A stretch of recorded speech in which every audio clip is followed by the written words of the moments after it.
Hi, goeiemôre. Ons gaan 'n bietjie verder gesels oor die Ou Testament en dele uit Eksodus, geskiedenisgedeelte uit Eksodus en wat ons nou weer eintlik teruglees in Numeri.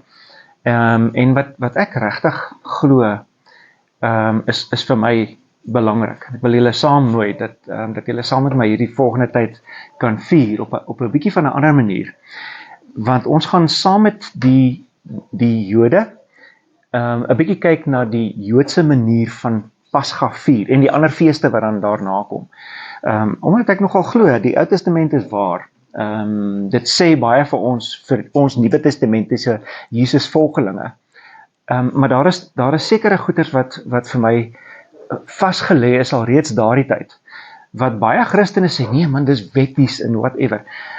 En ek het so 'n bietjie van 'n huiwering daaroor. Ek weet nie of dit regtig so alles net weggegooi kan word om te sê Jesus het ons weggevat en hy het baie, hy is my alles. En as ek dit sê ouens, dan bedoel ek dit.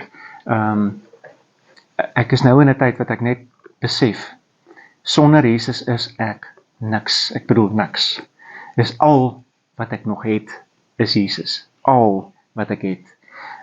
Rondom bediening, rondom disipelskap. Ek gaan deur dinge, deur tye wat ek dink, ek is nie opgewasse om 'n disipel van Jesus te wees nie. Ek het nie wat dit vat wat dit vra om 'n disipel te wees nie. Ek is nie waardig om mense te probeer help met disipelskap nie. Ek het dit nie eers nie. Al wat ek het is Jesus wat my verlos het. Al wat ek het is die feit dat ek weet ek is sy kind. Niks meer nie. Dit vra so baie van ons om Jesus te volg. Geen wonder, toe Jesus op 'n stadium vir sy disippels gevra het, wil julle my nie verlaat nie, toe sê hulle, waarheen gaan ons? Ons het niks anders te nie, ons het net vir u. En baie mense het Jesus verlaat, want die eise van disipelskap wat Jesus vir hulle daar gestel het, is te hoog.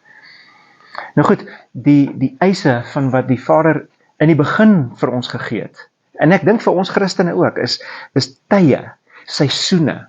En deel van hierdie seisoene is om die regte tye dop te hou. Soos onder andere die begin van die geestelike seisoen, die geestelike jaar. Vir die Jode is die begin van die geestelike seisoen, die geestelike jaar, op die begin van lente, die dag wanneer lente begin, dis nou in die noordelike halfrond, die dag en daardie dag wat dit 'n nuwe maan is. En dit was verlede donderdag, dinsdag aand, woensdag, was hierdie nuwe seisoen. Dit kom uit Eksodus 12, wat die Here vir Moses en Aaron gesê het, julle is nou op die punt om uit Egipte uit te trek. Hierdie maand, wat julle nou in staan, wat nou begin met die donker maan, hierdie maand moet die belangrikste maand vir julle wees, van die jaar wees. Dit moet dit, ek nie wees nie, hy sê, dit moet die belangrikste maand van die jaar word vir julle. Vat dit en maak dit vir julle self waar. Daar's 'n ander maand wat die Joodse nuwe jaar is. Dit is Augustus, September, Oktober se kant. Ek dink ons gaan dit Oktober kry hierdie jaar. Wat Rosh Hashanah is, wat die nuwe jaar is. Maar hierdie tyd, sê hy, vat dit en maak dit die belangrikste tyd. Want dit is die begin van 'n seisoen, 'n geestelike seisoen. Nie 'n wetlike seisoen nie, 'n geestelike seisoen. Ons sê al, Paasfees is vir ons belangrik, maar en is die begin van die geestelike seisoen. Dit beteken nie eintlik veel nie. Tensy jy iets daarmee maak, volgens geloof.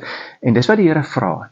Hierdie maand, sê hy, moet die belangrikste van die maande wees. Hy sê, dit is die hoof van die maande.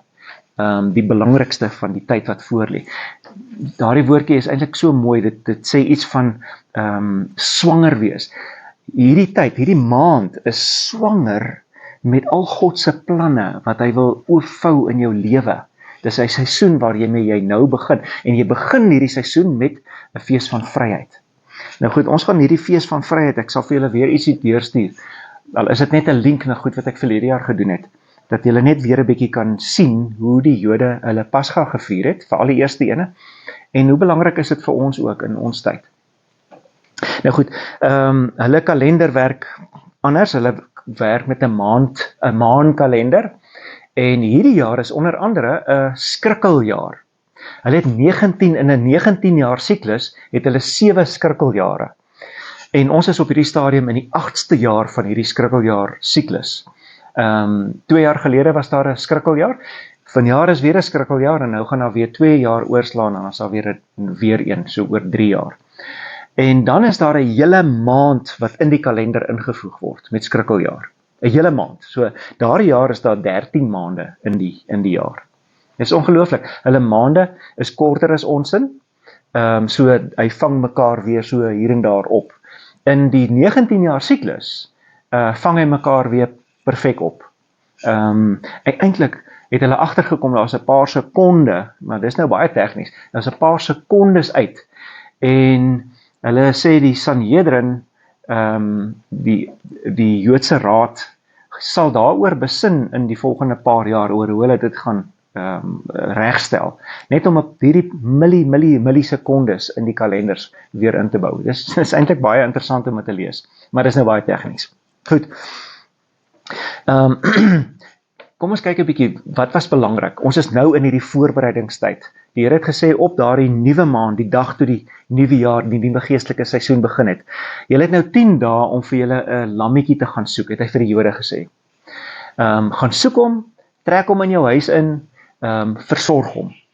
En dan moet jy hom versorg tot op die 14de dag. 14de dag, dit gaan nou volgende Dinsdag aand wees. Dan vier die Jode Pasga. Dit is 'n groot fees. En dan die dag daarna, is nou die Dinsdag, Woensdag, Donderdag, begin hulle 7 dae van ongesuurde brode. Wat hulle ook vier, hoe hulle bevry is uit Egipte uit, en hoe hulle verlos geraak het van hierdie mag. Dis vir hulle groot fees. En ons doen te min daarvan. Ons sê net, Jesus het ons losgemaak van sonde. En ons vergeet van die hele analogie of eintlik die hele storie van hoe ons voorsate, die Israeliete, hoe hulle losgemaak het, God se volk, losgemaak is van Egipte en bevry is, en deur 'n hele proses gegaan het om by hulle beloofde land uit te kom. En hoe dit 'n hele verhaal vertel van hoe waarmee die Here nog steeds met ons besig is. Ons doen te min daarmee. So ek nooi jou uit om 'n bietjie saam met my in die volgende week of wat iets anders te begin vier.